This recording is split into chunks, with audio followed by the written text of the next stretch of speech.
Hoy es 25 de diciembre. Un día como hoy, pero en 1977, fallece el icónico actor Charlie Chaplin. En 1642 nace Isaac Newton. En miles de países se celebra la Navidad. Pero el 25 de diciembre de 1899 nace también el actor Humphrey Bogart, que más tarde sería reconocido como el mejor actor en toda la historia. Sabemos que Bogart fue dueño por completo del cine en los 40s. No por nada su nombre es tan icónico hasta el día de hoy. Sin embargo, viéndolo desde afuera, podríamos decir que no había nada en este hombre que gritara estrella de cine. Por lo menos nada que gritara estrella de cine como a las que malamente estamos acostumbrados hoy en día. A Humphrey Bogart le faltaban dientes, de rato ceseaba, por lo tanto no tenía una dicción perfecta. A menudo tenía que filmar escenas usando tacones para no parecer más bajo que sus coprotagonistas femeninas, ya que Bogey medía 1,73 m, fumaba empedernidamente y bebía vorazmente. Su rostro, descrito como moreno, y su cuerpo como flacucho, no son exactamente el material de los protagonistas principales de Hollywood de la época. Y sin embargo, casi todas las películas que tocó en la década de 1940 todavía se consideran un clásico. Pero para saber cómo es que este hombre llegó a la cima, empecemos por donde se debe, por el inicio. Humphrey de Forest Bogart, posiblemente el primer antihéroe en el cine, nació el día de Navidad de 1899 en la ciudad de Nueva York, aunque se ha discutido la fecha de nacimiento de Bogart, ya que el departamento de publicidad de Warner Brothers lo había modificado al 23 de enero de 1900, porque un hombre nacido el día de Navidad no podría ser tan cínico como parecía en la pantalla. La fecha de nacimiento de enero aún permanece en muchas fuentes autorizadas, pero Bogart siempre celebraba su cumpleaños el 25 de diciembre y lo incluía en los registros oficiales, incluida su licencia de matrimonio. Lauren Bacall escribió en su autobiografía que el cumpleaños de Bogart siempre se celebraba el día de Navidad y dijo que Bogey bromeaba acerca de que le estafaban un regalo todos los años. El padre de Bogart, Belmont de Forest Bogart, era cirujano, mientras que su madre, Maud Humphrey, era una artista, una ilustradora comercial que tuvo bastante éxito en su carrera. Cuando Bogart era solo un bebé, su madre lo puso en anuncios de comida para bebés y se burlaban de él por esto mismo, ya que el dibujo estaba diseñado para hacerlo parecer el niño más adorable del mundo. Aunque su madre y su padre fueron bastante fríos durante su crecimiento, poco demostrativos en términos de afección y en la educación de Humphrey y de sus hermanas, Frances y Catherine Elizabeth, que eran hermanas menores, el ingreso familiar de hecho era bastante alto para la época, de aproximadamente $70,000 por año, lo que sería alrededor de $2.3 millones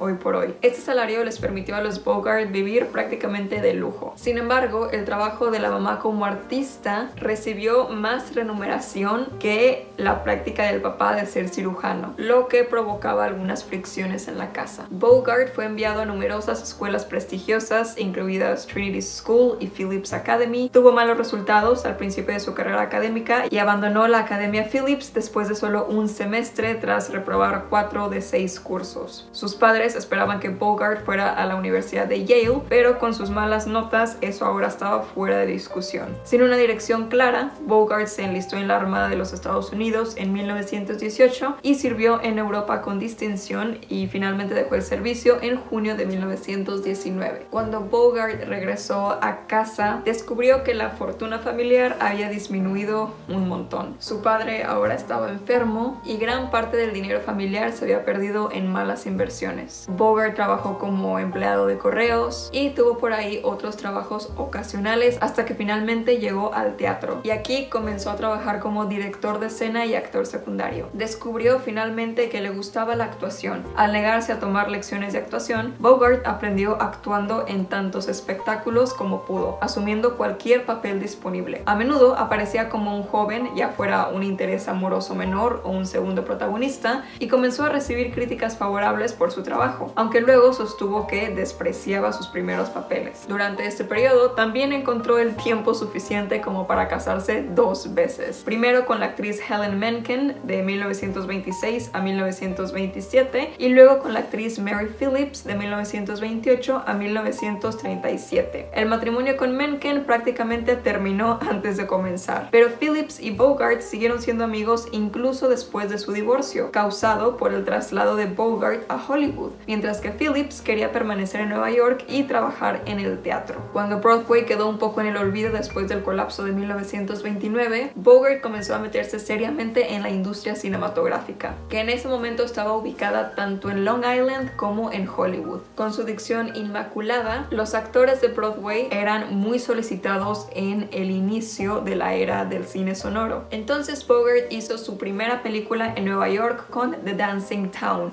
de Edmund Lawrence en 1928. Este cortometraje de 2 carretes en Long Island fue protagonizado por Helen Hayes y Bogart fue anunciado como el hombre de la puerta en el baile. A esto le siguió un papel más importante en la película de un carrete de Murray Roth, Broadway's Like That de 1929, un cortometraje de Vitaphone rodado en Nueva York con Ruth Edding y John Blundell. Como estaba claro que la industria cinematográfica se estaba moviendo para el oeste, Bogart obedientemente decidió tomar un tren a Hollywood, aún sin saber en lo absoluto qué iba a hacer una vez llegando a esta capital cinematográfica. Sus credenciales en Broadway, sin embargo, le abrieron algunas puertas y pronto firmó con Fox Films para un respetable salario de $750 semanales. Hizo su debut en el cine con The Devil with Woman de 1930 de Irving Cummings, un melodrama turgente que presenta a Bogart como un soldado de fortuna varado en América del Sur y coprotagonizado por Victor McLaglen. Pero las cosas mejoraron considerablemente con el siguiente papel de Bogart, el drama carcelario de John Ford, Up the River de 1930, también para Fox Films, protagonizados por Spencer Tracy, en el que Bogart obtuvo un papel importante y un cuarto lugar en los créditos. Tracy y Bogart se llevaron bien, pero mientras Tracy pasó rápidamente a mejores papeles, Bogart enfrentó un largo camino hasta la cima, con películas como el drama de Alfred Santol sobre la Primera Guerra Mundial, Body and Soul de 1931, y un pequeño papel en Bad Sister, también de 1931 para Universal, junto a una jovencísima Bette Davis. Siguieron muchas más películas, todas con Bogart en papeles menores. Sin embargo, luego llega la extraña Three on a Match de 1932 de Leroy para Warner Brothers. En esta película, Bogart interpreta a un gángster incondicional dispuesto a ordenar el asesinato de un niño secuestrado para evitar el arresto. El niño escapa cuando su madre, interpretada por Ann Dvorak, se lanza intencionalmente desde una ventana cercana, alertando así a la policía. Y esta película, Three on a Match, es quizás la película que ofrece al espectador la primera muestra real de Bogart con su icónica personalidad de matón sarcástico cínico. Aunque su papel es pequeño, hace que cada momento en la pantalla cuente. Además de su trabajo en Hollywood, Bogart regresaba a menudo a la costa para aparecer en obras de teatro en Broadway cada que el trabajo se agotaba en Los Ángeles. En 1935 obtuvo el papel que estaba esperando, Duke Manty, un gángster en fuga en la obra de Robert E. Sherwood, The Petrified Forest. El actor británico Leslie Howard fue la estrella de la obra, pero la interpretación amenazadora de Bogart de Manty electrizó al público y cambió el curso de la vida de Bogart para siempre. Bogart dijo en algún punto de su vida que el papel del Duque Manty, y cito, marcó mi liberación de las filas de los smoothies elegantes, sibaritas de camisas rígidas y cola bifurcada a los que parecía condenado a vivir. Warner Brothers rápidamente compró los derechos cinematográficos de la obra de Sherwood y eligió a Bette Davis, Leslie Howard y Edward G. Robinson, quienes deseaban desesperadamente el papel de Duke Manty. Sin embargo, Howard obtuvo la aprobación final del reparto y quedó profundamente impresionado con la interpretación de Bogart de Duke Manty, por lo que envió a Jack Warner, jefe de la producción de Warner Brothers, un conciso telegrama que cambió la vida de Bogart para siempre. Y decía: Jack Warner insiste a Bogart para que tome el papel de Manty. Si no hay Bogart, no hay un trato. La suerte estaba de su lado, definitivamente. Y Bogart comenzó su larga y a menudo conflictiva asociación con Warner Brothers, quienes se convertirían en uno de los mayores enemigos de Bogart con el paso de los años. La película de Archie Mayo, El bosque petrificado de 1936, fue aclamada universalmente y la carrera de Bogart fue realmente lanzada aún más. Aún así, Bogart soportó un duro camino hacia la mera cima, ya que Warner Brothers no tenía prisa por promoverlo al estatus A pesar de su éxito con El bosque petrificado. Bogart firmó un contrato de 26 semanas por $550 por semana, menos de lo que había ganado como trabajador independiente en Forrest, e inmediatamente fue elegido como segundo protagonista de una serie aparentemente interminable de películas de serie B. Warner Brothers tenía una merecida reputación como el estudio más importante de Hollywood, y los actores actores contratados a menudo trabajaban en 2 o 3 películas simultáneamente. Había una tremenda necesidad de producto en las décadas de 1930 y 1940, y Warner Brothers tenía un poder de estrellas limitado a su disposición, a diferencia de más estrellas que las que hay en el cielo, que MGM, por ejemplo, según podían afirmar. En la categoría de tipo duro, Warner Brothers tenía a, por ejemplo, James Cagney, Edward G. Robinson y George Raft ya bajo contrato, por lo que Bogart terminó como segundo o tercer colaborador de las estrellas en películas como Bullets of Alutes de William Kiley de 1936 o en el drama periodístico de William McGann, Two Against the World, igual de 1936, entre otras. Pero finalmente consiguió una oportunidad como estrella del brutal drama anti-KKK Black Legion de 1937 de Archie Mayo, que se convirtió en uno de los puntos culminantes del inicio de la carrera de Bogart. Que una película así se haya hecho en este momento de la historia del cine es más que sorprendente. Aunque la película no nombra directamente al clan, la similitud entre la Legión Negra en la película y el clan es obvia. Bogart interpreta a Frank Taylor, un tipo decente que trabaja en una fábrica, pero encuentra bloqueado su camino hacia la promoción cuando un trabajador polaco, Joe Dombrowski, interpretado por Henry Brandon, consigue el trabajo que Frank había codiciado. Y así pues, entre 1936 y 1939, Bogart aparecería en 25 películas más con asignaciones de tipo B, que en realidad no avanzarían para nada la carrera de Bogey, la mayoría de estos siendo gangsters. Las cosas se deterioraron aún más cuando Humphrey Bogart fue elegido para la única película de terror de su carrera, El regreso del Dr. X de 1939 de Vincent Sherman, como un vampiro que trabaja como asistente de laboratorio. Muy raro. En la película a menudo se ve a Bogart acariciando a un conejo cuando no está drenando sangre a la población local. 5 películas más y aún así la carrera de Bogart, a pesar de para este punto ya haber participado en cerca de 40 películas, parecía estar estancada. Pero entonces sucedió algo que cambió todo de la noche a la mañana. Paul Muni había sido un pilar de Warner Brothers durante décadas y originó uno de los grandes papeles de gángster en Scarface de 1932 de Howard Hawks, producida por Howard Hughes. Aunque había logrado mucho éxito para el estudio en el pasado, Muni ahora estaba tratando de hacer valer su peso, pero Jack Warner sentía que la carrera de Muni estaba en declive. Muni impulsivamente rompió su contrato y dejó el estudio, lo que le dio a Bogart por fin una oportunidad para llegar a ese nivel A superior de la lista de talentos del estudio. Cuando a Raoul Walsh le dieron el guión de High Sierra de 1941 para rodar, Raft hizo campaña para el papel, pero Bogart lo disuadió, diciéndole que era solo otro papel pesado en el que el personaje Roy Earl terminaría siendo asesinado a tiros por las autoridades al final de la película. Una fórmula ya con bastantes clichés. Y esto fue suficiente para Raft, quien se negó rotundamente a interpretar el papel. Bogart estaba emocionado. Además, con Muni fuera de la escena, se corrió la voz de que finalmente el estudio podría comenzar a promocionar a Bogart como una estrella de primer nivel.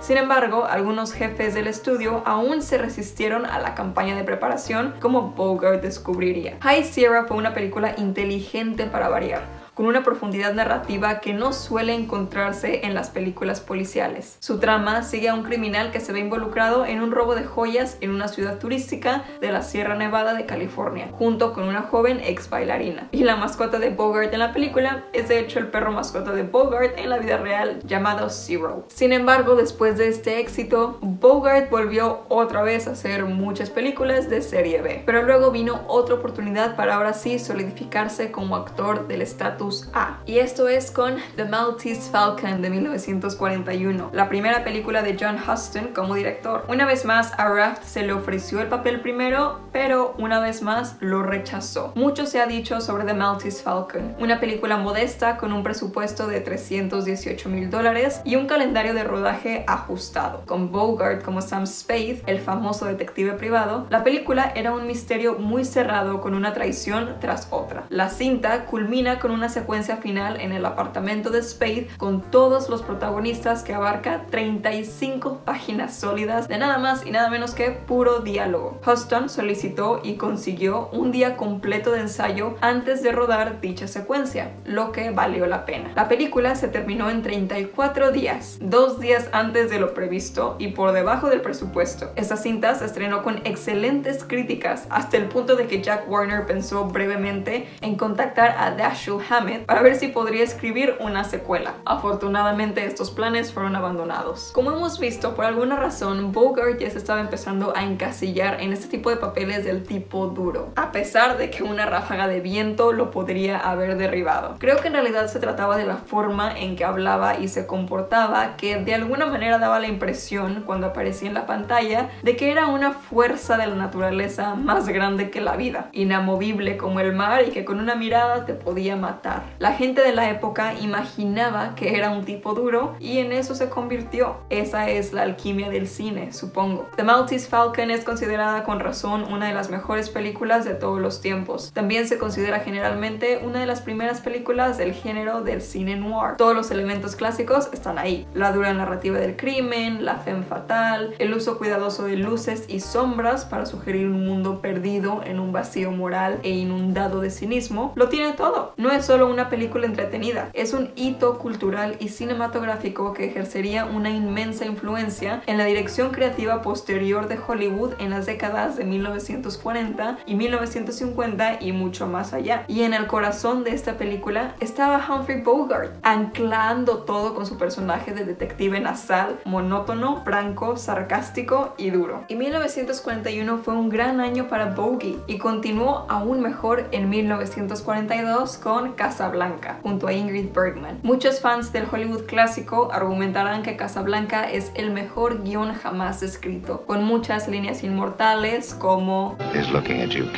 y We'll always have Paris.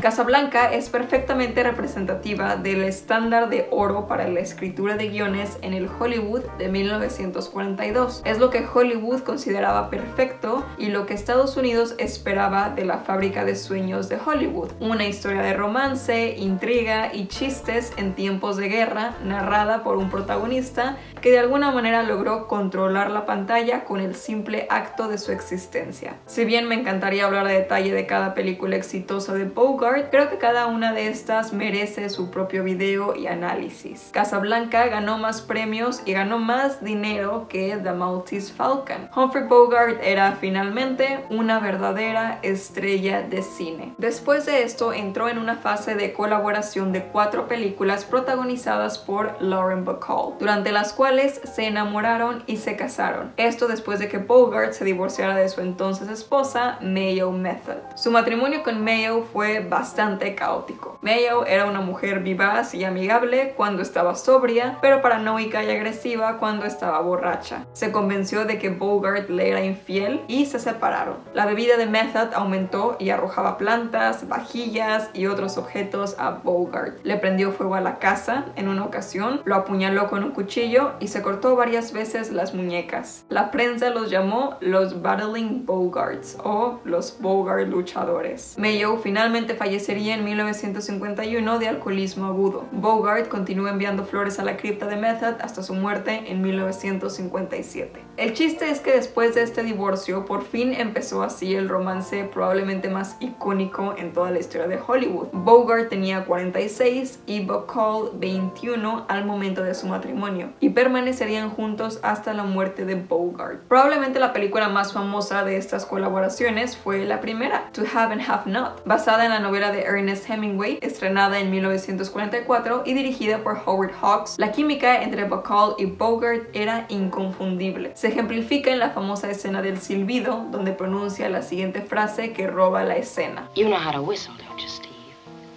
You just put your lips together and blow.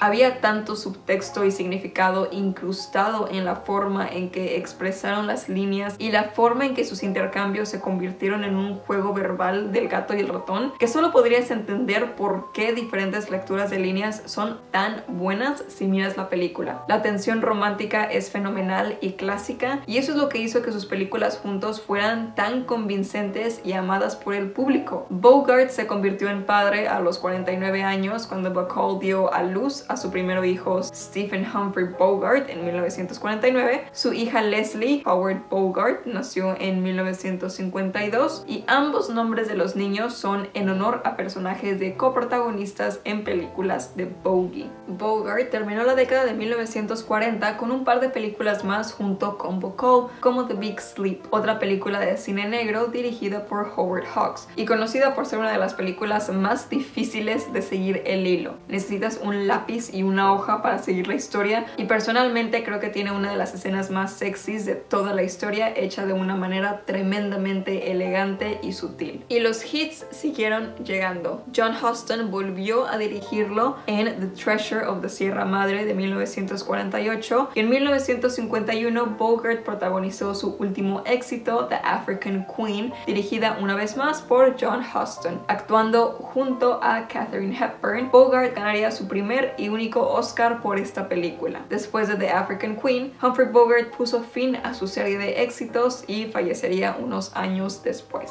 Ahora, a principios de la década de 1950, la salud de Bogart se estaba convirtiendo en un problema, pero la realidad es que también la naturaleza de Hollywood estaba empezando a cambiar. Las grandes epopeyas bíblicas e históricas empezaron a hacerse populares, al igual que los musicales de MGM, y simplemente ya no había lugar para los personajes cínicos del cine noir por los que Bogart era tan famoso. Los estudios también estaban perdiendo poco a poco el control sobre todos los aspectos de la industria cinematográfica, lo que significaba que ya no podían moldear los gustos en la medida en que disfrutaban hacerlo en 1940. Para darles un poco más de contexto con esto, lo que sucede aquí es que en décadas pasadas la producción, distribución y exhibición de películas estaba controlada por un par de estudios importantes que de hecho se les llamaba The Big Five, los grandes cinco. Estos eran MGM, Fox, Paramount, RKO y Warner Brothers. Esto significaba que sus películas tenían garantía de proyección, porque los estudios eran dueños de los cines y podían garantizar que siempre existiera un mercado para su producto. A esto se le recuerda como la Edad de Oro de Hollywood. Lo que significó en la práctica fue que un grupo muy reducido de ejecutivos y productores controlaba prácticamente toda la producción cinematográfica en Hollywood. Los estudios firmaban talentos creativos con contratos a largo plazo, y luego un par de personas como Irving Thalberg o David O. Selznick básicamente decidían qué se producía. En Warner Brothers, en la década de 1930 y 1940, Hall B. Wallis fue el hombre que desempeñó ese papel. Sin embargo, para los 50s finalmente se dictaminó que esto era una práctica comercial monopolística, anticompetitiva, y los estudios de producción se vieron obligados a desinvertir en sus cadenas de cine. Este cambio en la industria junto con la actuación en sí estaba cambiando, y cambió en gran medida cuando los actores empezaron a demostrar todo lo que podían hacer, diferentes lados, diferentes tipos de personajes que podían interpretar, y esto terminaba encantando más a la audiencia y a los críticos. Creo yo que existe una línea muy delgada entre una estrella de cine y un gran actor, y es difícil posicionar a los actores de la Edad de Oro de Hollywood en una de estas dos categorías. Sabemos que una estrella de cine tiene presencia y tiene carisma en la pantalla. Antes de 1951 prácticamente todos los protagonistas, que eran un poco como reciclados, no es queja, a mí me encanta, pero todos los protagonistas eran estrellas de cine, había un equivalente, no hay nadie en la época que no lo fuera. Humphrey Bogart era una estrella de cine, Cary Grant era una estrella de cine, Jimmy Stewart era una estrella de cine, pero se podría argumentar que no necesariamente eran grandes actores, por lo menos no con los estándares que tenemos hoy en día. Bogart, por ejemplo, siempre interpretó al mismo personaje una y otra vez. O era el detective serio y duro, o era el veterano de guerra serio y duro, o era el gángster serio y duro. Siempre arrancaba sus frases como balas y su expresión casi nunca cambiaba. Pero de nuevo, eso es lo que el público esperaba y gustaba en su momento. Bogart tuvo un desdén durante toda su vida por las pretensiones y la falsedad, y siempre le irritaron sus películas inferiores. Rara vez veía sus propias películas y evitaba las premieres, emitiendo comunicados de prensa falsos sobre su vida privada para satisfacer la curiosidad periodística y pública. Cuando pensaba que un actor, director o estudio había hecho algo de mala calidad, lo hablaba públicamente sin miedo. Bogart aconsejó a Robert Mitchum que la única manera de mantenerse con vida en Hollywood era darles la contra a los superiores. No era el actor más popular en el medio, claro, y algunos miembros de la comunidad de Hollywood lo evitaban en privado para evitar problemas con los estudios. Bogart dijo alguna vez, y cito, "En todo Hollywood me advierten continuamente, oh, no deberías decir eso te meterá en muchos problemas cuando comento que alguna película, escritor, director o productor no es bueno. Y no lo entiendo. Si no es bueno, ¿por qué no podemos decirlo? Si más gente lo mencionara, muy pronto podría empezar a tener algún efecto verdadero. La idea local de que cualquiera que gane $1000 a la semana es sagrada y está más allá del ámbito de la crítica, nunca me ha parecido particularmente sensata". Y honestamente creo que esta frase de Bogart de hace 50 años sigue siendo vigente para la industria cinematográfica. Y ojo, para creadores de contenido que hablan de cine. Respecto a la perdurable popularidad de su marido, Bacall dijo, y cito, "Había algo que lo hacía capaz de ser un hombre propio y se mostraba a través de su trabajo. También había una pureza, lo cual es asombroso considerando los papeles que interpretó. Algo sólido también. Creo que a medida que pasa el tiempo todos creemos cada vez menos. Y aquí había un hombre que creía en algo". Después de firmar un contrato a largo plazo con Warner Brothers, Bogart predijo con alegría que se le caerían los dientes y el cabello antes de que terminara el contrato. En 1955, dicho y hecho, su salud empeoró. Su tos persistente y su dificultad para comer se volvieron demasiado graves como para seguir participando en el cine. Bogart, fumador y bebedor empedernido, había desarrollado cáncer de esófago. No habló de su salud y visitó a un médico hasta finales de enero de 1956 tras una considerable persuasión por parte de su esposa. La enfermedad empeoró y varias semanas después, el 1 de marzo, Bogart fue operado para extirparle el esófago, 2 ganglios linfáticos y una costilla. La cirugía no tuvo éxito y se le siguió la quimioterapia. Se sometió a una cirugía adicional en noviembre de 1956 cuando el cáncer había hecho metástasis. Aunque se debilitó demasiado para subir y bajar las escaleras, bromeaba a pesar del dolor diciendo, "Ponme en el montaplatos y bajaré al primer piso con estilo". Frank Sinatra, Katharine Hepburn y Spencer Tracy lo visitaron el 13 de enero de 1957. En una entrevista, Hepburn dijo, "Spence le dio una palmada en el hombro y le dijo, 'Buenas noches, Bogey'". Bogey volvió sus ojos hacia Spence en silencio y con una dulce sonrisa cubrió la mano de Spence con la suya y dijo, "Adiós, Spence". El corazón de Spence se detuvo. Él entendió que esta era la despedida final de Bogey. Bogart entró en coma y murió al día siguiente. En el momento de su muerte pesaba 36 kilos. Fue enterrado con un pequeño silbato de oro que formaba parte de una pulsera con dijes que le había regalado a Bacall antes de casarse. En él estaba escrito, "Si necesitas algo, silba". Esto aludía a una escena de To Have and Have Not, cuando el personaje de Bacall le dice a Bogart poco después de su primer encuentro, "You know how to whistle, don't you, Steve? You just put your lips together and blow".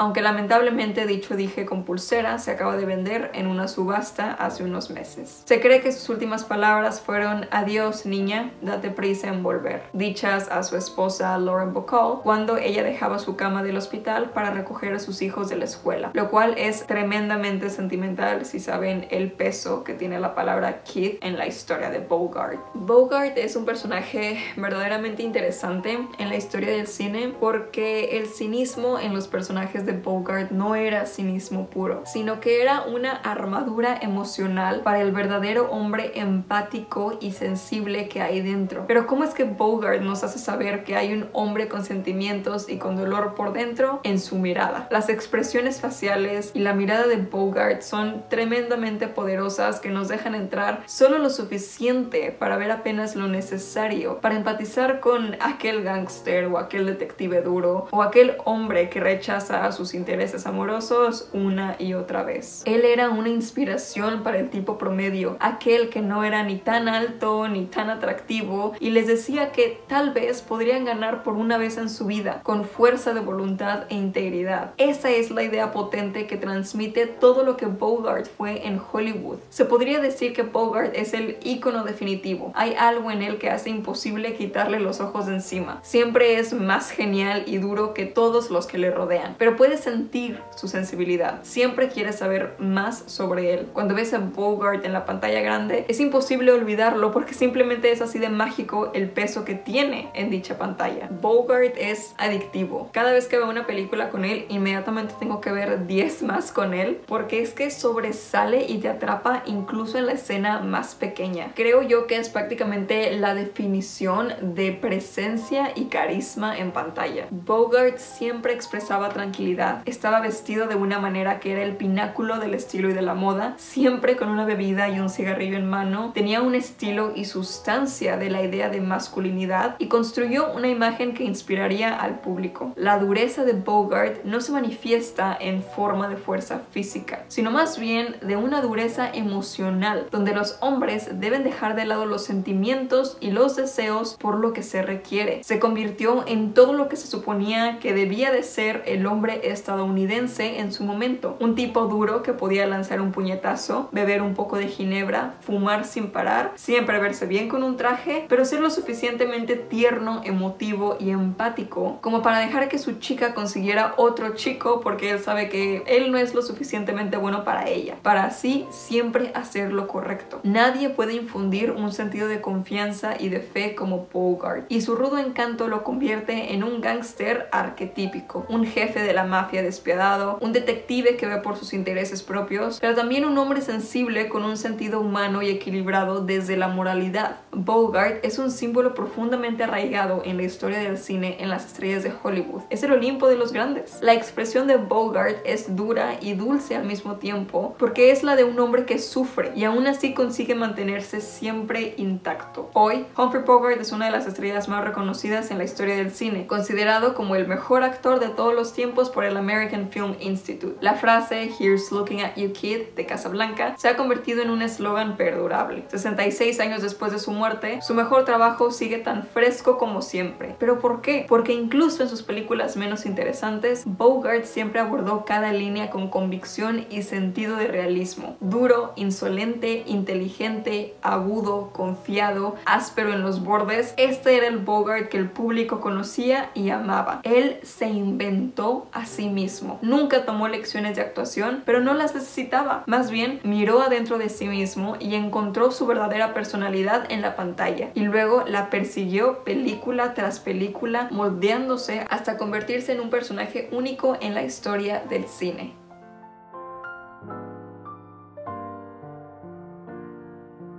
Humphrey Bogart estaría cumpliendo hoy 124 años y aunque no necesariamente es mi actor favorito, todos sabemos ya quién es, sí creo que es una presencia tremendamente fascinante en el cine y definitivamente podría ser mi segundo actor favorito quizás. Creo que Bogart es como un imán en el cine y me parecía correcto hacer un pequeño tributo a lo que fue y cómo impactó el cine a pesar de pasar por cerca de 40 películas para por fin solidificarse como el actor que siempre fue. En fin, me encantaría saber sus opiniones. Ya saben que me encanta leerlos y nos vemos para otro video. Bye.